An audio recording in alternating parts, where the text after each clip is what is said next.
अस्सलाम वालेकुम, welcome back to my YouTube channel. आज हम लोग एक्सरसाइज नंबर 3 क्वेश्चन नंबर 6, 7, 8 और 9 को सॉल्व करेंगे स्टेप बाय स्टेप। और सारे क्वेश्चंस के कंप्लीट स्टेप को सॉल्व करके उनको अच्छे तरीके से समझेंगे। सबसे पहले हमें फर्स्ट क्वेश्चन नंबर 6 में कहा गया write the fraction in decimal form by changing the denominator to a power of 10। अब हमें जो क्वेश्चन यहाँ पे दिए गए हैं इन सारे क्वेश्चंस को आप लोगों ने चेंज करना है उसके डिनोमिनेटर को पावर 10 में। डिनोमिनेटर जैसे 1/10 है तो 10 इसका डिनोमिनेटर है।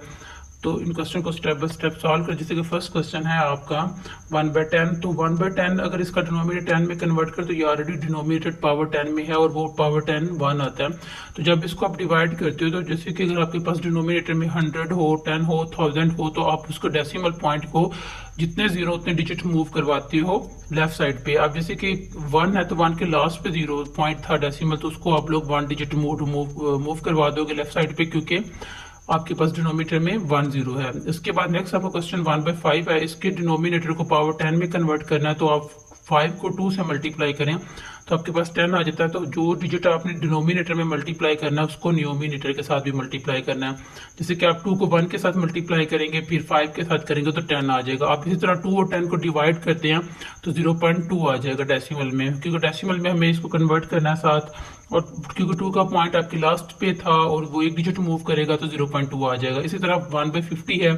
आप 50 को अगर आप 10 में पावर 10 में कन्वर्ट करते हो तो वो आपके पास 52 आता है। 100 और 2 को न्यूमिनेटर और डिनोमिनेटर दोनों के साथ मल्टीप्लाई करेंगे 2/100 आ जाएगा। और 2/100 को अगर आप डिवाइड करते हो तो आपको 2 का पॉइंट यहाँ पे 2 के लास्ट पे है तो दो डिजिट मूव करेगा क्योंकि आपके पास डिनोमिनेटर में 100 है यानी कि 2 0 है तो वो आपके पास 0.02 आ जाएगा। इस तरह 1/20 है। अब आप 20 को 100 में कन्वर्ट करते हो तो अगर 20 को 5 से मल्टीप्लाई करें तो वो आपके पास 100 आता है। तो फिर डिनोमिनेटर दोनों के साथ मल्टीप्लाई करेंगे 5/100 तो इसका आंसर 0.05 आ जाएगा। आप इसको इस कंसेप्ट से भी डायरेक्ट भी कर सकते हो कि जैसे कि आपका डेसिमल पॉइंट हर एक डिजिट के लास्ट पे होता है तो यहाँ पे 2 0 है तो पॉइंट लेफ्ट साइड पे 2 डिजिट मूव करेगा यानी कि एक 5 और एक ये वाला 0।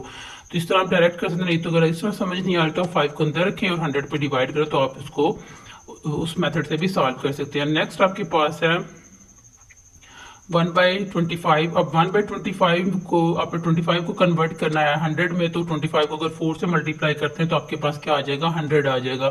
जब आप 25 को 4 से मल्टीप्लाई करेंगे तो आप न्यूमिनेटर डिनोमिनेटर दोनों के साथ करेंगे तो 4/100 आएगा तो इसको डिवाइड करने के बाद 0.04 आ जाएगा। नेक्स्ट क्वेश्चन 1/40 है।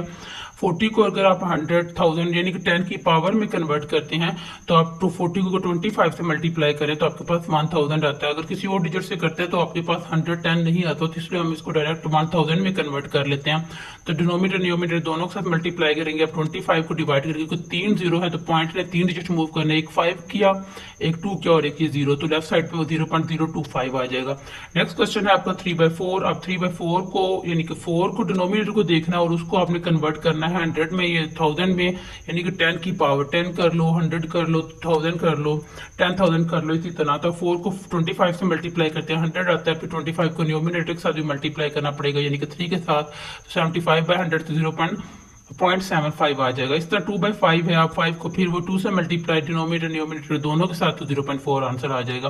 अब नेक्स्ट क्वेश्चन है आपका क्वेश्चन नंबर 7। क्वेश्चन नंबर 7 में हमें ये कहते हैं express the following rational number as a decimal by division, यानी कि वहां पे आपको डेसिमल 10 पावर में कन्वर्ट करके डेसिमल में कन्वर्ट करने को कहा गया था। अब हमें डायरेक्ट डिवीजन से कहा गया था। हम सिंपल जो डिवीजन का मेथड है जैसे क्वेश्चन का पहले डिवाइड प्रीवियस क्लासेस में आप लोग कर चुके हो उसी तरह हम इनको डिवाइड करके डायरेक्ट आंसर बता देंगे। 2 न्यूमिनेटर को अंदर रखो, 5 पे डिवाइड करो। अगर न्यूमिनेटर आपका छोटा हो तो आप पहले 0 और डेसिमल पॉइंट लगाते हो, अब आप 0 लगा सकते हो इस पॉइंट की वजह से, तो फिर 20 हो जाएगा तो 5 4 20 आपके पास आ जाएगा, 0.4 आंसर आ जाएगा। इस तरह 3 को अंदर रखो, 30 पे डिवाइड करो तो आपका 3 जो है वो छोटा है तो पहले आप 0 लगाओगे, फिर पॉइंट लगाया, पॉइंट की वजह से आप 0 लगा सकते हो 3 के बाद, तो आपके पास 30 आ जाएगा, 30 1 30 तो 0.1 आंसर आ गया। नेक्स्ट आपके पास है 17/25।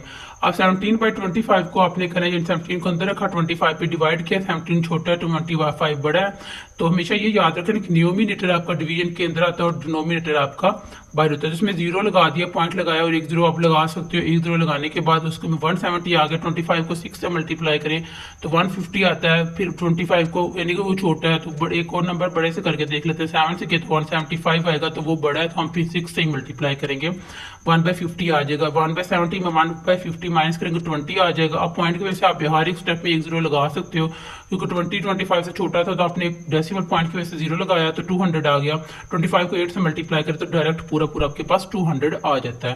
तो ये यहाँ पे डिवीजन स्टॉप हो जाती है। तो 0.68 इसका डेसिमल आंसर है। नेक्स्ट 17/5।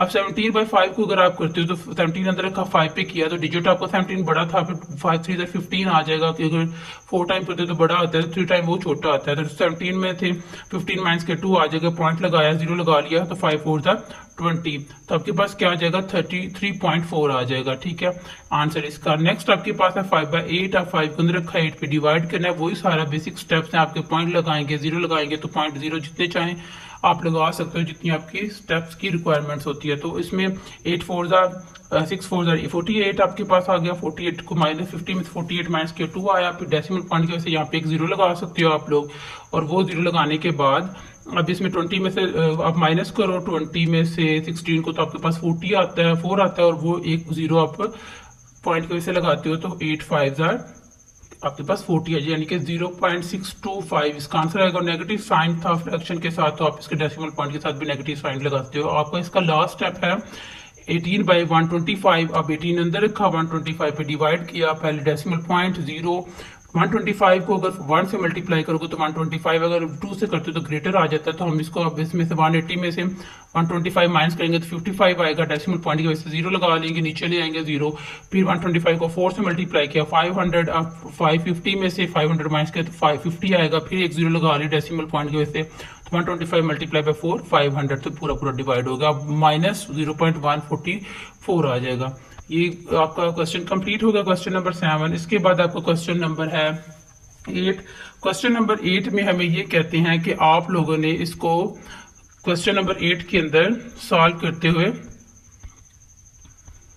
क्वेश्चन स्टेटमेंट में ये कहा गया, which of the following rational number can be represent as terminating decimal, यानी कि आपके वो कौन से नंबर हैं जिनको आप लोग टर्मिनेटिंग डेसिमल के लिए से लिख सकते हो। अब इसके दो मेथड है, एक तो आप डिवीजन करके वहां से चेक कर लें कि आपका टर्मिनेटिंग डेसिमल है या नॉन टर्मिनेटिंग डेसिमल है, लेकिन हम लोग आसान स्टेप से करेंगे।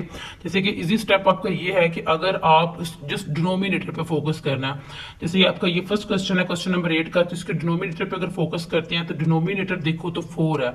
अब अगर आपके डिनोमिनेटर के फैक्टर 2 और 5 इन दोनों में से ये 2 आ जाए या 5 आ जाए, दोनों आ जाए इकट्ठे, तब भी आपका वो नंबर टर्मिनेटिंग होता है। किसी भी फ्रैक्शन के डिनोमिनेटर के फैक्टर्स 2 या 5 आए तो वो नंबर टर्मिनेटिंग डेसिमल होता है। अगर इसके अलावा 2 आ जाए या साथ कोई और नंबर आ जाए, 5 आ जाए साथ कोई और नंबर आ जाए, तो वो टर्मिनेटिंग डेसिमल नहीं होते। ये बात आपने अच्छे से दिमाग में रखनी है। अगर आप फ्रैक्शंस को विदाउट डिवीजन चेक करना चाहते हो कि आपकी वो फ्रैक्शन टर्मिनेटिंग है या नहीं है, तो आप उसके डिनोमिनेटर के फैक्टर्स यानी कि 4 के फैक्टर्स बनाएंगे। अगर फैक्टर में 2 या 5 या दोनों इकट्ठे आते हैं तो वो टर्मिनेटिंग होता है। ठीक है, जैसे 4 है, इसके फैक्टर 2 आता है, तो ये टर्मिनेटिंग है। इसी तरह आपका जो नेक्स्ट क्वेश्चन 5/80 है, आप 5/80 को अगर आप करते हो तो आपके पास इसके फैक्टर्स आते हैं 2 4 टाइम और 5। अब ये 2 भी है 5 भी है, दोनों भी हो तब भी वो टर्मिनेटिंग होता है, कोई एक हो तब भी टर्मिनेटिंग होता है। इसके अलावा कोई और हो तो टर्मिनेटिंग नहीं होता। जैसे कि यहाँ पे डिनोमिनेटर को देखने की जरूरत नहीं है, ना ही तो नेगेटिव साइन को इफेक्ट करता है और ना ही न्यूमिनेटर। टर्मिनेटिंग जस्ट आपने चेक करना हो तो आप सिर्फ डिनोमिनेटर लो, उसके फैक्टर बनाओ। अब जैसे कि 15 के फैक्टर 3 5 आ गए, तो अब ये 3 आया, यहाँ पे 2 या 5 के अलावा कोई नंबर आता है तो वो नॉन टर्मिनेटिंग है। ठीक है, 5 और 7 लिया, 5/7 है, 7 के फैक्टर्स 1 और 7 आते हैं, तो ये भी क्योंकि 2 और 5 के अलावा है तो ये नॉन टर्मिनेटिंग है। नेक्स्ट 3 है, 3 के फैक्टर 1 और 3 आता है, ये भी 2 और 5 के अलावा है तो ये भी नॉन टर्मिनेटिंग है। 125 के फैक्टर बनाया, 5 को 3 से टाइम मल्टीप्लाई करते हैं, इसमें 5 है तो इट इज अ टर्मिनेटिंग। बहुत आसान से क्वेश्चन है, आसान स्टेप से अगर ये बात माइंड में रखेंगे तो ये क्वेश्चन बहुत ईजी है। जैसे डिनोमिनेटर में 25 है, 25 के फैक्टर 5/5 तो it is a terminating decimal, ये भी टर्मिनेटिंग डेसिमल है। जैसे 3/7 1 और 7 है तो can not represent as a terminating decimal. ये आपको क्वेश्चन नंबर 9 है। क्वेश्चन नंबर 9 में भी यही कहा जाता है। क्वेश्चन नंबर 9 की जो स्टेटमेंट दी गई है वो भी आपको ये दी है, which of the following rational numbers can not be represent as a terminating decimal. आप कौन से नंबर को टर्मिनेटिंग डेसिमल से रिप्रेजेंट नहीं कर सकते। तो वो भी सेम यही है कि आप उसको भी इसी तरह जैसे क्वेश्चन नंबर 8 करते रहे, इसी तरह आप क्वेश्चन नंबर 9 भी सॉल्व करेंगे। अब जैसे कि हमारे पास -17/3 है, 3 और 1 फैक्टर्स आते हैं तो can not be represent as a terminating decimal. जैसे 5 और 15, 3 और 5 फैक्टर्स आते हैं तो ये भी can not represent as a terminating decimal. 1 और 14, 1/14, 14 को चेक करें तो 2 और 7 फैक्टर्स आते हैं, 2 और 7, तो ये भी can not be represent as a terminating decimal. Next आपके पास है -4/125, 125 को 3 टाइम मल्टीप्लाई करें। ये आपका क्वेश्चन नंबर 9 और 8 दोनों सेम मेथड है, सेम कंसेप्ट है। 5 3 टाइम आया लेकिन 5 है तो ये इज अ टर्मिनेटिंग डेसिमल।